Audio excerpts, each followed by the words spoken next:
We have to teach them that, all of these things that we may want to do, that even if we're in alignment with our purpose, that there are going to be times that we fail, which I say is first attempt in learning. And when we fail, that's all part of the whole growth mindset, right? Where we realize that the failures are what help us to learn and to grow.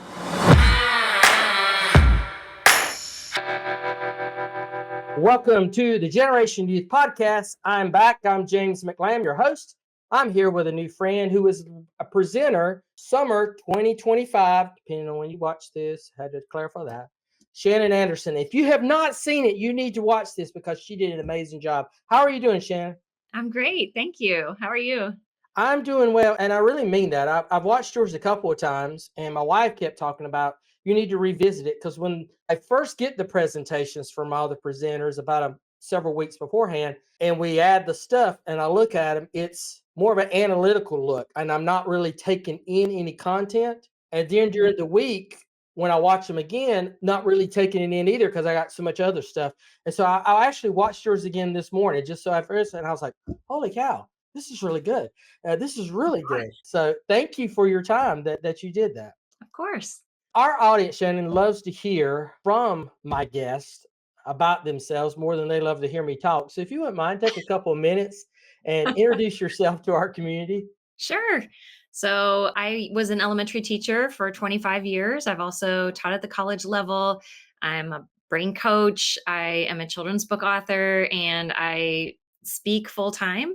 So some of that takes the form of author visits for younger kids. And sometimes it is motivational speaking for older kids or for adults. And I do professional development for teachers as well. Your presentation, as you did, is centered around helping. Well, really, it was focused on helping adults find their purpose, but it could go to any age. Why was that what you felt passionate about that you wanted to share? Well, I think that's kind of our starting ground. And I think it starts really young. I mean, even when I was teaching elementary school, I was always trying to get kids to be thinking about their future. I mean, it's important to stay in the present as well, but to add meaning to what we're learning and to have them intrinsically motivated to want to learn the things they're learning, they need to have a reason to learn it. And so if they start to understand that some of these things we're doing in reading and math and writing, that they all are for a reason, that they're going to prepare us to for success in whatever it is they want to do in the future, then that gets them motivated to want to do it. I used to invite guest experts into the classroom all the time, and they would come in every Friday and they would come and they would talk about their career. And I always had four questions that we would ask them. What is the reason you chose that career? And the next one is always, what's the best part about your career? The next one is, what are the struggles or the hard parts about your career? Kind of the growth mindset part there. I want kids to understand that it's not all, even if you find the perfect career for you, it's not all going to be roses. And then the last question is always, what kind of training or schooling or specialty area do you have to be able to do in order to have that career? And you can imagine with those four questions, it sparks so many things. So the kids get to see the excitement of the person and why they chose that field. It might resonate with something that they're feeling, same interests that they have or passions they may have. And the things that are hard, those things are important too, because kids need to understand, when I was having people come into my first and third grade classrooms, I'd always have the veterinarian from the town come in, of course, because every kid at that age wants to be a veterinarian. And I would insert those questions like, well, so what is it that's hard about your job? And of course, one of the things is sometimes a surgery doesn't go well, or we have to put an animal down. And so there are lots of hard things, but also, well, you're just petting puppies and kitties all day, right? So you don't really need to know like math or anything. And they're like, oh, no, no, no, no. We have to know math because if we don't, we could give like the wrong dose, or when we're putting an animal down for a procedure, under, if we don't have the right amount, it could be deadly. And so math is really, really important if you want to be a veterinarian. And so just those kinds of conversations, or, oh, police officer, you get to drive really fast and catch the bad guys all day. You surely don't have to do any riding. And they're like, oh, no, we do a lot of writing. Like we have to write up a report every time we pull someone over. We have a log we fill out. When we go to court, we have things we have to write up. and narratives. And so there's a lot of writing. And so I want kids to be exposed to all of that, to understand everything we're doing in school has a reason. But we also have to get kids motivated for that purpose. And they're not going to be motivated unless they have one.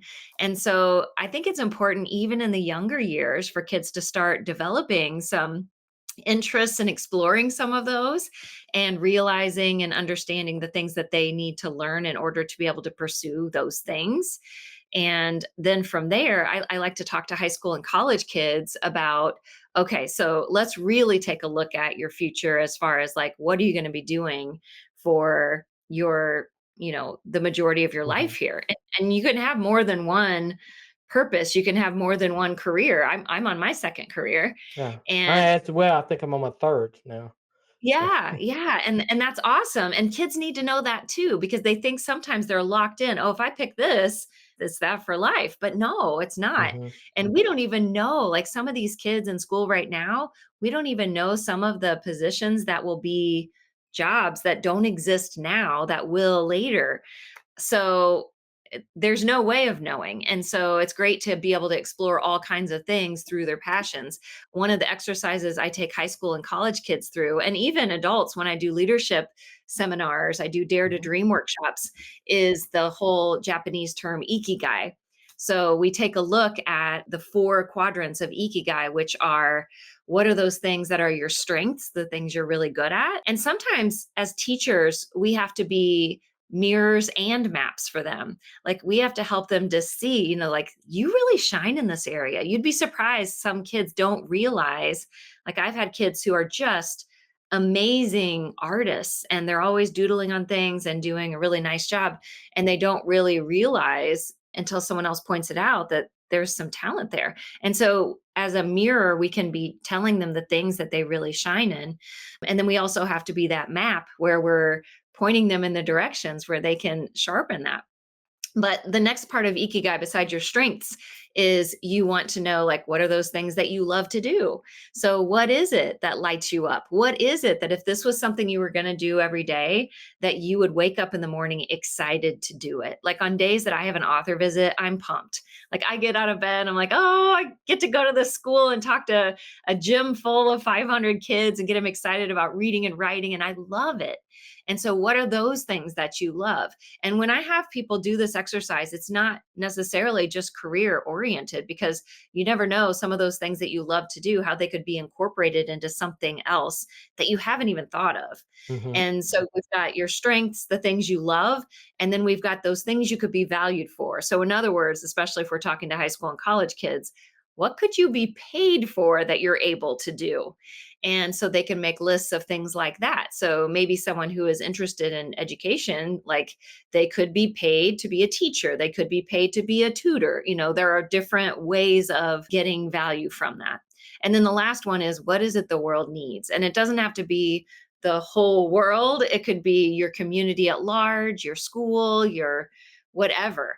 And so thinking about those things, like, are there some things that I know that are needs in this world that maybe I could fulfill, a problem I could solve, something that would Mhm. really make me feel like I'm making a difference, that I'm being a change agent in some way, or that what I do matters. And so those are the four areas of ikigai. And I did it with post-it notes myself when I did it the first time. So I had a whole bunch of post-it notes in this quadrant of things that I love to do, things that I'm good at, things that I feel like I could be valued for, and the things that I feel like the world or the community needs. And then I took those and I started looking. And if there was the same post it note in all four quadrants, that's what's called your ikigai. So that intersection. So think about like a four-way Venn diagram. I always draw a Mhm. heart in the middle where it all intersects, and that's the ikigai. So if you can figure out some of those things that meet all four of those, that's really worth paying attention to and thinking a little bit more about, like, how could I learn more about this and how could I explore to see if this is something that maybe I would like to dedicate more time and learning to. How do we get a young person excited about that? Now, the reason, let me give you the context of that is we actually had a discussion last night. My wife, our oldest child who's married, and her husband were at the house last night, and we were talking about the younger two. And my oldest was saying, they're still struggling trying to figure out what they're supposed to do in life. I've known since I'm 14. And that's true. She was born knowing what she was meant to do. She's a teacher. And she's always wanted to be a teacher, and she's always wanted to do that stuff. She's very determined, very goal oriented, very that type of person. Where the middle is still kind of wandering through. And the things that he does is just he feels like he's floundering. He doesn't want to accept the guidance for this. And I have all these tools. I mean, I'm the youth development guy. I have all these tools, and I can't even get my middle child, who's in college now, to actually do these things. So how can I get them motivated to do this? Because I'm hearing parents screaming at me right now as they're listening to this or watching this. Yeah, that sounds really good, but you don't know my child. They're not going to listen to this. And I ain't Yeah. got time to find somebody to help them. I got to get them on the road now. Because a parent wants to get it going now. So Oh, sure. how can we motivate Sometimes I think there has to be, of course, the parent there them? Hmm. supporting and guiding and all of that. But I think too, there does need to be some kind of mentor. And I don't mean like, oh, I've got to go find this life coach for my kid, Right. but it can just be Being something the as guy who simple. certifies youth life coach, I would encourage you to. So. Well, I mean, that's awesome. If you can do that, that's awesome. And you should. But if there's even just like I was explaining in my classroom, having those guest experts come in, just the exposure and being able to ask questions and having it be someone besides you. And Hmm. we love our kids more than anyone else in the world is ever going to love them. But when I tried to teach my own girls how to play piano, it didn't go so well. But when I hired a piano teacher to teach them piano, it was great. Sometimes. Were you listening in our house last night? Because that was the conversation about the youngest who wants to do all things music. And my wife is a former music teacher. And she was like, she won't listen to me. She won't learn from me. And were you sneaking in our house last night? Because these are the conversations we had. No, no, it's just a very real thing. I mean, Yes. I have friends who homeschool, and I'm like, I give you credit. I'm a teacher with a master's degree in teaching, and I've taught kindergarten through college level, but I don't think I would be a good homeschool teacher for my kids. And so I think it's just a matter of sometimes we have to have lots of people feeding into the Hmm. lives of our kids. And I can't emphasize enough how awesome it is to provide opportunities that they can actually go and see what this person does. Like, for example, this summer. So, my daughter is a zoology major. And Cool. so I mean, it's different than just going to a zoo when you get to have a talk with one of the keepers. Hmm. And so I was able to arrange, I met an elephant keeper and told her, that my daughter is very interested. She's a zoology major. She hopes to do something, with that someday with animals. And she said, bring her. Like, if you ever get to Kansas City, bring her. I'll give you a behind the scenes. She can job shadow me for a day or two and really get a feel for if this is what she wants to do. And that's exactly what we did. We flew to Kansas City, and for 2 days, we got to go behind the scenes and see everything that this elephant keeper did. And so it was awesome because it's the great things, like getting to do fun little training things with them. You get to learn about like playing with enrichment in their habitat. So they have fun little things that they can do. They hide things or treats. But then there's also the poop scooping, and elephants have big poops. So she got to see all of that. And I think that's important. And that's so much better than someone just telling you what it's like to be a zookeeper, like to actually see all of those keepers taking care of all of those animals and seeing the very seriousness of the safety part and of the health of the animals and just all the things that go into it. And so, if we're able to do those opportunities, that was what actually helped her decide because she, like you said, someone in your family that has known like since they were really young what they wanted Yeah. to do. That was my Maddie. She animal girl. She was the person in our town that people called when there was an animal hit or an animal lost or an animal they were scared to handle. She would come. We would get the animal to the rescue. And we have a small zoo at that at that house. And It was through an internship she did through the high school where she got to leave school for 2 hours each day her senior year and be at the vet clinic. Now, this was a vet clinic that's, a small animal vet clinic. So not exotic animals, but it was through doing that and then working there every summer for many summers now and being a vet assistant that she realized she really is interested in the health and the medicine part. But she was able to learn that I love that aspect of it. I love helping animals in that way. However, I want the exotic animals. And so we've done lots of different things with animal sanctuaries. I've had her go talk Mm, to a keeper at a sanctuary because she talked about maybe it would be cool to open my own animal rescue or sanctuary. She's very interested in the education aspect of it. And so having her talk to people that do like wildlife experts. But it was through these different experiences to actually see it and maybe envision herself doing it or not doing it that she finally landed on. She started at Purdue with vet medicine and landed on, no, I really do want the exotics. And so now mm, she's zoology.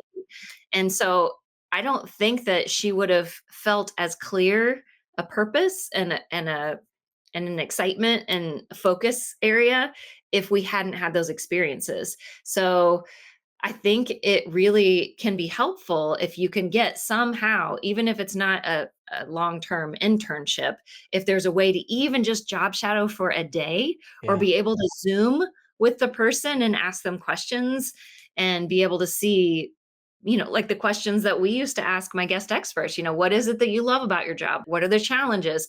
What do I need to do to be able to get that job? Like, do I need to go to a special school? Do I need to go to college? What would I major in? All of those things. There are some jobs, I mean, some of the entrepreneurs out there today don't even have college degrees and they're millionaires. So sometimes college isn't the route Right. and it varies based on what it is you want to do and the route to get there. So, yeah, I think it all starts with the purpose. Like, what is it if you figure out that ikigai and you figure out that thing that is going to be meaningful in your life, because ikigai stands for your reason for being. Oh, And so if you can figure that out, then that's kind of a good starting point. Because then once you know that thing, those things, it's usually more than one thing. Once you know those things that are really going to make a difference, you'll feel fulfilled, you'll be pulling on your strengths and you'll be doing something you love and you can get paid for. If you find that, then you can start setting goals. You can start talking to people that do those things. Find someone, the best person to teach you is someone that's a little further along the path than you are. And mhm. so finding someone that not only experts, but people maybe that are just a year in because it's more fresh in their mind, everything that they went through to be able to get to that point. So that would be my advice is to find people that are in the fields that they might be interested in, even if they're not clear on what it is. Like Maddie knew it had to be animals. She would be happy working with animals, but there are a lot of careers that have to do with animals. And so it Yeah. could be farm animals, it could be zoo animals, it could be small animal pets. And so she had to get clearer on that. And we were able to do that by finding people who do those things and getting to ask the questions. I'm gonna take a second to share something before we get back. But the North Carolina Zoo here in Asheboro, North Carolina, has an agriculture education FFA program at the school. Awesome. So if you know someone who works with helping agriculture in the classroom, I might have an in there to see where I was going with that. So I'm a big fan of ag in the classroom. yes, and they might have an opportunity, and I mean it's right there at the zoo, That which would be cool. is square acreage. I think is the largest zoo in North America Oh, because really? it's massively big. It's Okay. massively big. They let them do it like it's almost like a preserve. It's kinda has Okay. that kind of feel for it, and they only have 2 continents, North America and Africa. They're and this thing's been, "Oh, we're gonna add them all," but they've been talking about doing that for decades, and it's just slow moving, so one of the things that when I was looking at the diagram, because I wrote it all down and I Mhm. was writing it down, it's like, what if there's nothing that falls in all 4 col what if there's nothing in that heart? Yeah, Because one of the things there was a speaker years ago named Larry, I think his name was Larry Winget, and he would talk about your job does not have to follow what you love to do or what you think you're doing. That might be you have a job that enables you to do what you're called to Yes, do. So what exactly. happens if there's nothing in there? Because that may be disappointing to a young person who has been Right, told yeah, this saying, find a job that you love, you'll never work a day in your life. And I hear that and I kind of cringe because it's not always possible or even, right. you know, really what they need to be shooting for. So, Yeah. So when I explain ikigai, I always give the example of, you might have something that only falls in one category. Like for me, the example I always give is singing. mhm, I love singing, so it's something I love to do, but it's not a strength. I'll never be paid for it, and the world doesn't need it. And so it doesn't mean I should stop singing. It just means that I should just do it in the shower and in the car and keep it to myself.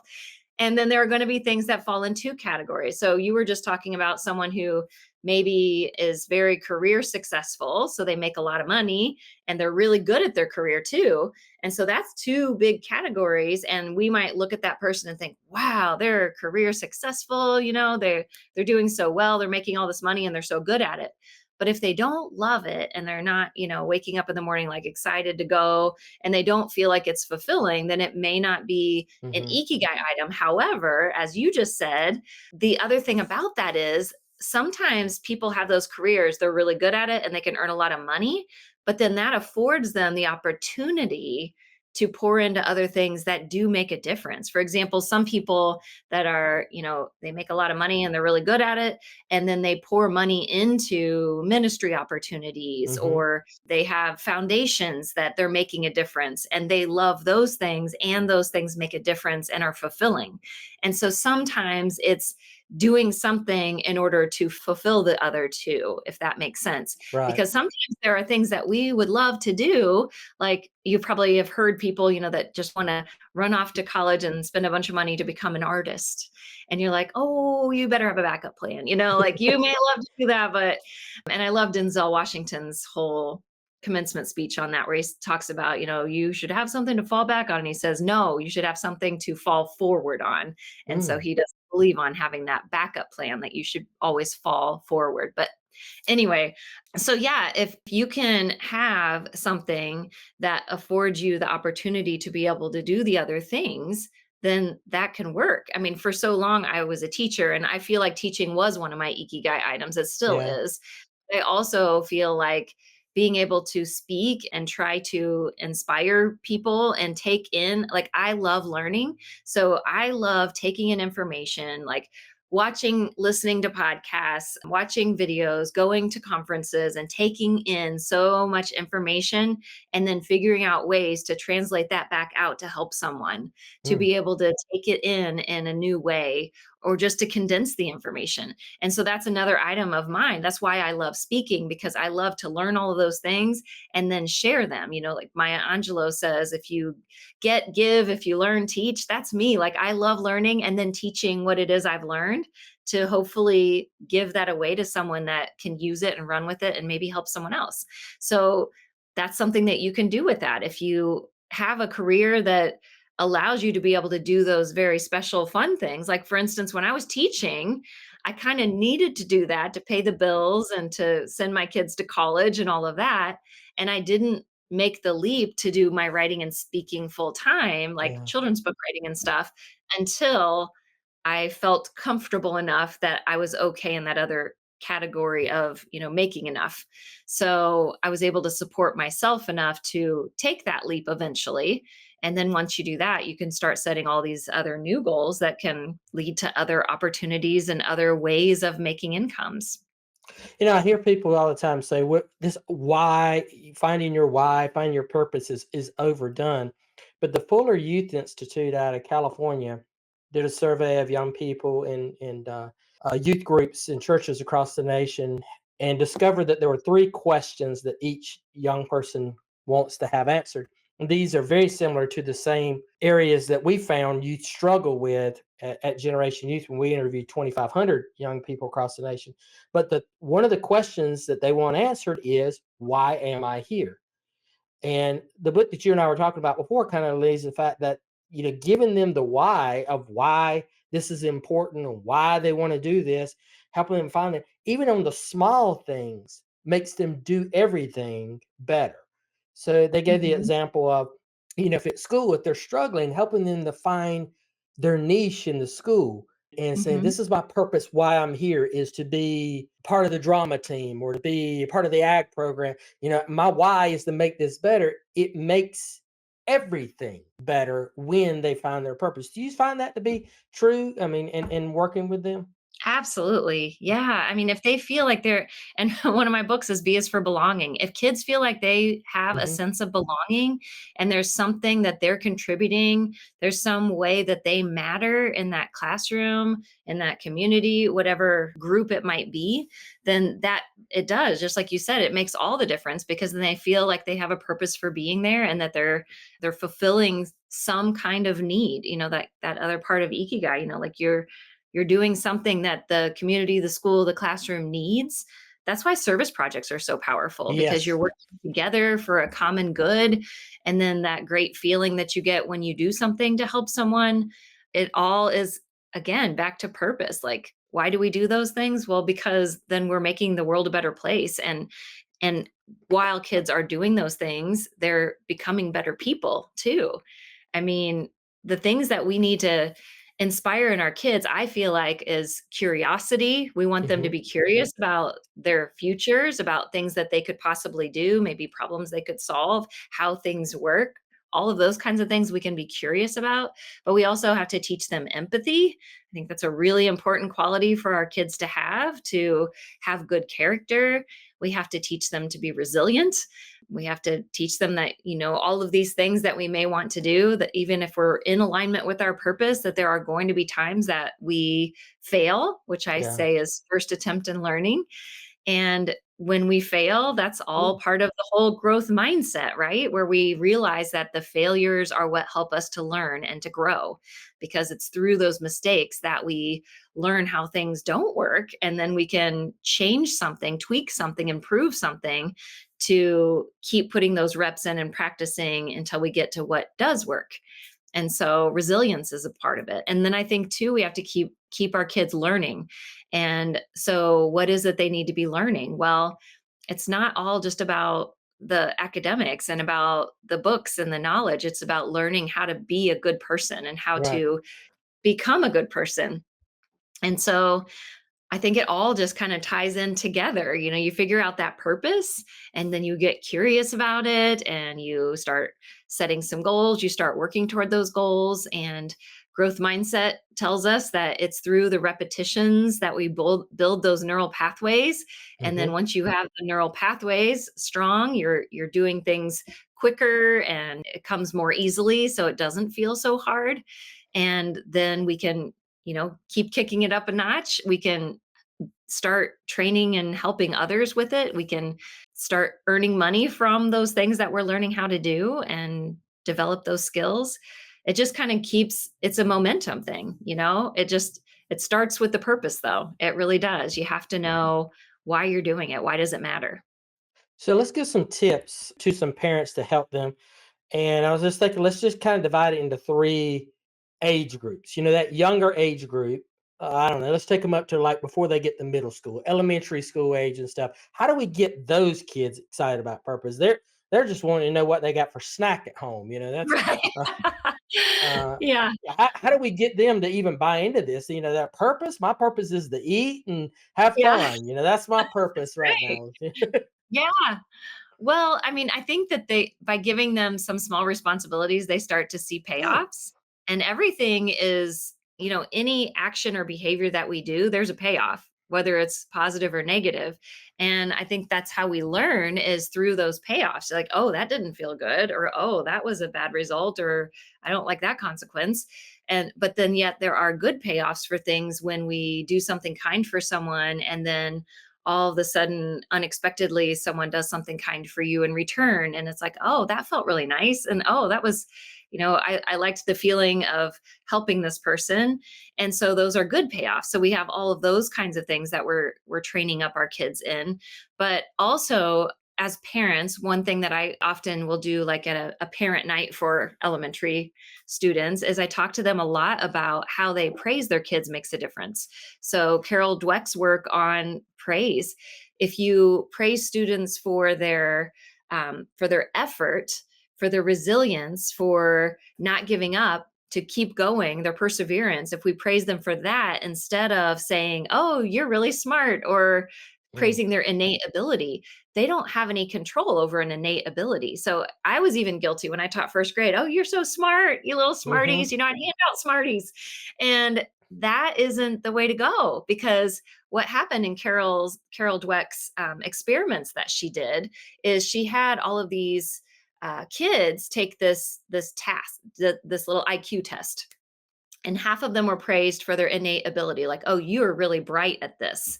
And then the other half were praised for their efforts, like, "Oh, you worked really hard on this, you didn't give up on this." And the difference in the results then, when they were offered a new uh, task to do, the ones who were praised for their innate ability, that were told they were just really bright, they ended up choosing the easier task, and the kids who were praised for their effort chose the harder task. And the reason she came up with is that they wanted to keep the label. And so kids who are praised for being smart, they aren't given anything tangible to stay smart. It's something they have Mm. no control over. And so in a kid's mind, they're like, "Oh, well, I'm being valued right now because she thinks I'm smart. So I better prove that I'm smart by continuing to do well and not mess up." And so that's the message that is coming through. And so then they'll choose the easier task because they don't want to fail, because then they're feeling like they won't be as valued, versus someone who's praised for working really hard. They're going to be okay with doing the harder tasks because they'll have more opportunities to show they can work hard, and then they're going to be praised for that. And we see that in athletics too.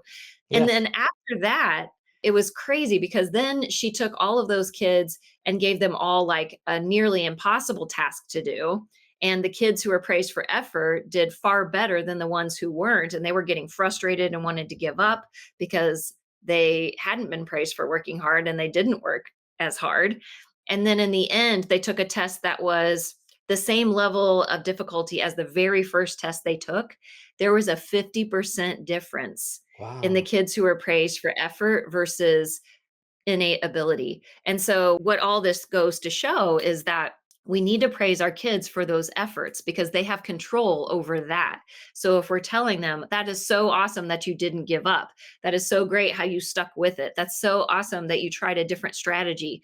I like how you took a little break and then tried again." When we're doing that, we're inadvertently, well, we're pretty directly giving them a strategy. We're saying that worked. We're praising them for taking the break, for working hard, for not giving up, for trying different ways. And so that's something they can do something with. That's giving them handles. And so they can then take that and keep doing that, and they will continue to grow. Versus if a kid's just told they're smart, there's nothing there that they can really do much with. So there isn't a reason for them to choose a really hard task because they might Mhm. fail and then they'll lose that label of being smart. And I never thought about that before, Wow. but when I saw the series of experiments and read all about that, her book Mindset Power, she's the one who termed the coin or coined the term mindset or growth mindset. When I read all of that, I was like, wow, like that's such a subtle difference, but it makes a big difference. So I would say for our youngest kids, making sure that we're very careful about how we praise them is important. And then I would say for our middle to upper kids, so let's see here. I had a couple things written down here. It's important, of course, to not be the helicopter parent and not Yeah. swoop in to save them every time. Like, let them have some productive struggle because they learn so much more through that and figure having the aha moments themselves than if we just give it all to them. And once they reach a certain age, they they don't want to take your advice anyway Yeah. because they think they know everything. And I if think you're too much of a helicopter when they reach that age and they don't want you to help them anymore, they're not prepared for what is gonna happen because 'cause they've not had that, controlled failure, the failure in that yes, controlled environment, not a controlled failure, but yes, a failure in an environment that you can keep them from falling off the planet and really hurting themselves, but they still fall down. yes. Um, It's so important that they get those opportunities to fail while they're still at home mhm. and while they still have a place to live and they're Yeah. taking this chance. They're not going to end up, on the street or whatever. So yeah, it's really important to give those failure opportunities where they have a soft place to land. And another thing I think is modeling, like being that model for, maybe you show that you're taking a class or that you're going to this conference or workshop, and you're showing that learning is important and exciting and it makes a difference. And like, well, what would you like to learn? Like, I see the library is giving a lesson on such and such, do you want to go? Or Mhm. do you want to invite a friend to go to this? This would be really cool. Or what is something that you think would be a fun skill to have? And it doesn't have to be something academic or related to a future career, just the fact that they're learning, and to see that learning is lifelong. It's not just a thing we do for school. So I think that's important too, making sure that we are building their identities beyond achievement, that it's more of who they're becoming and not what they're achieving. It's not about the trophies, it's not about the grades, it's who are they becoming as a person. That's what is really important. How about that post high school, college group? Because we're hearing a lot, and this actually was a conversation I had just, I don't know, 4 hours ago with someone where they are focusing on coaching those early 20s that have just realized, I don't know what I'm doing. And Mhm. why am I here? Why am I in college? Why is it all for? And then they get out and they're floundering around and they don't know what they're doing.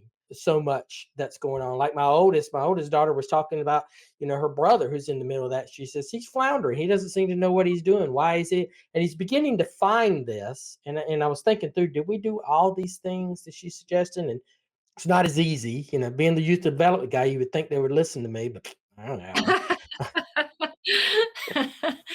Don't have Yeah, us. So I mean, how I do we think help them? Because the parents frustrated. They're sitting there and saying, I spent 18 years on this child and now they don't know what to do. So how can we help yeah. them at that point? Yeah.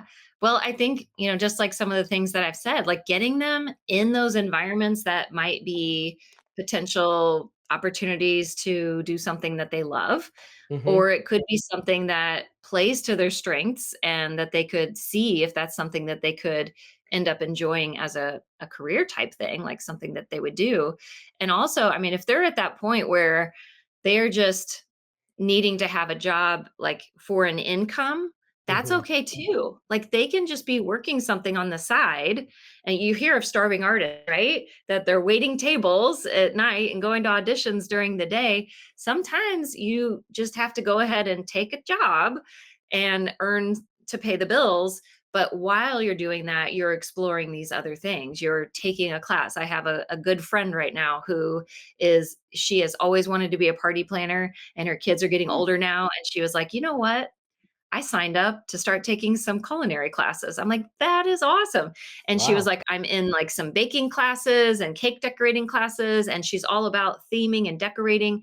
And when she gets done with all that, she'll have some kind of certification to back it up. She'll have new knowledge and Yeah. skills and things that are current. And then she could start party planning. And how fun would that be? And so sometimes we have to take smaller bites if we're not completely sure yet. And through those smaller bites, so it's not as big of an investment in time or money, you at least are getting a taste. I'll just keep going with the culinary theme here. Take the smaller bites, get a taste, and see, like, is this something I want to keep trying? Is this something? I mean, it's just like when kids enter college and they're an undeclared major, they're starting to just get a feel for what is it that I want to learn about. And not only that, but their friends are in all different majors and talking Right. to them about, well, what do you think about this? Or how's journalism going? How do you like this, that you're doing? And learning about that. And that's what it is. It really is a lot of curiosity and exploration and figuring it out. But while you're figuring it out, you don't just have to stand still. So you can be earning some income, you can be starting to take some classes, but you should be doing something, whether it's the learning part or, I mean, I think learning should be part of it no matter what. Like Right. I'm always continuing to learn because none of us, if you have a growth mindset, it also shows you that there is no ceiling. Like you'll never know everything there is to know, and things are always changing. And so I always know I can get better at whatever it is, writing children's books or speaking or learn more about a topic that I want to share. And so learning is always part of the equation. And then it's just a matter of what is it you want to invest the most time and money into learning. Wow. How can our audience connect with you and learn more about this, and what resources, what might you have available for them that could help point them in the right direction? Yeah, well, my website's shannonisteaching.com, like it is on the screen there. I do have a resources tab that has all kinds Mhm. of resources that go with different things that I've written. But also, I have a TED talk that if you have a high school or college student that you want to run through the Ikigai, I talk about that. It's Manifesting What Matters is the name of my TED talk, and it's about figuring that thing out that you think will matter that you could do with your life. What do you want to spend your life doing? And so I would say that could be a resource. And I do coaching sessions by the hour, and I also love to speak to groups, to kids at schools, and educators at conferences, leaders, things like that. So I'm also open to doing anything like that if there's a need for the types of things that I love to talk about. Before we let you go, I want you to share with them about your blueberry, your strawberry books, because Oh. those things that kind of excite me. And I want the audience to know about this because they may go to your site and say, "I thought she was talking to about purpose. What in the world is this?" Uh, Yeah, so I'm a children's book author. I've written a bunch of children's books, and so the ones he's referring to, so the I Love Blueberries is my newest one. This is through Feeding Minds Press, which is through the American Farm Bureau Foundation. So they do all books that have some accurate agriculture information. So this one is about a very determined girl who wants to learn how to grow blueberries, and she and her friend work together to figure out how to grow them hydroponically. hmm. And so it's got some STEM stuff in there too. And the I Love Strawberries book, I don't know if I have it right here.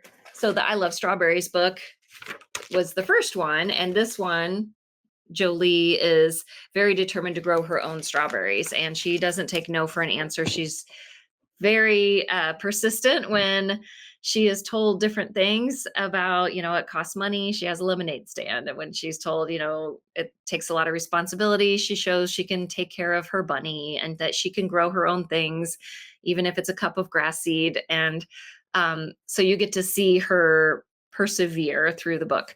But yeah, I also write lots of books on growth mindset. So Yay You Failed is one of my favorites because it's celebrating failure, because it is through our fails, our first attempts in learning, that we learn and grow so much. And so it's done through humor. It's in their little Laugh and Learn series. But I just think it's important for kids to understand that yes, we're excited that you failed because that means you tried. It's so much better to try and fail than to not try at all and to be afraid to do that. And so that's another, I guess, tip for parents and to teachers is to have an environment where it is safe to fail and encouraged, because we want our kids to understand that they can take creative risks.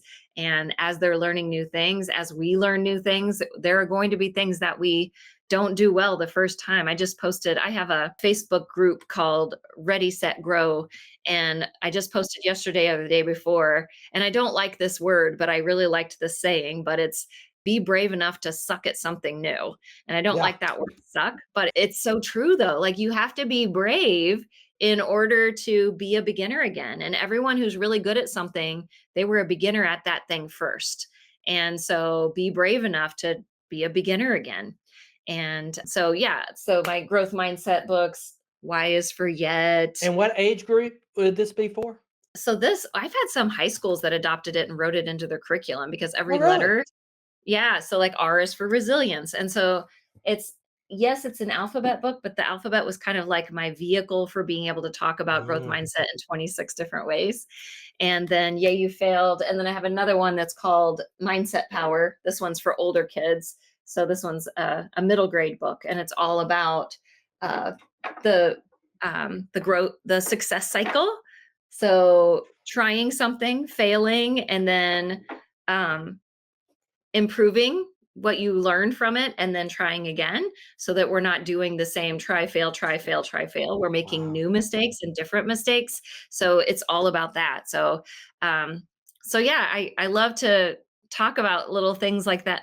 They're not little things. I like to talk about things like perseverance and growth mindset through my children's books to be able to weave in messages in ways that are still They can be fun, like, like Jolie is a fun, funny, silly character, but you get to see what determination really looks like through her and her story. So I like to be able to impart these important messages with kids through stories to make it a little bit more palatable and fun. And also, hopefully, they'll see themselves in some of these Mhm. characters and some of the struggles and how they got through, and that will inspire them to want to try hard too. Well, audience, if you're interested in any of this, you can find all the links in the show notes. And if you're listening to this, you know the drill. Just go to your app and click on the show notes, and you'll find it. If you're watching this, obviously, just look down and hit more, and you'll find out. You'll have all the links there. Shannon, I'm sincere when I say that you really enriched the summit, and this has been a great conversation. My audience knows my background, and so they know that when you started talking about blueberries and strawberries and American Farm Bureau and stuff like that, that I geeked out on it because I'm an ag guy. And I mean, I grew up, we had strawberries and blueberries on our farm. So, I'm right there. I mean, I grew it hydroponically. We just grew it out in the field. Now, I wasn't excited about it as an 8-year old having to hoe the rows consistently on the strawberries, but that's what we did. But I love the conversation. I love that you were a part of this. You really enriched it. So thank you so much for being a part of the summit, and thank you for being a part of this. Well, thank you for all you do. At the beginning, I should have shouted out the Phil for connecting us, our mutual friend Phil for connecting us. But Yeah. so we'll have to tag him on something like that. So thank you so much.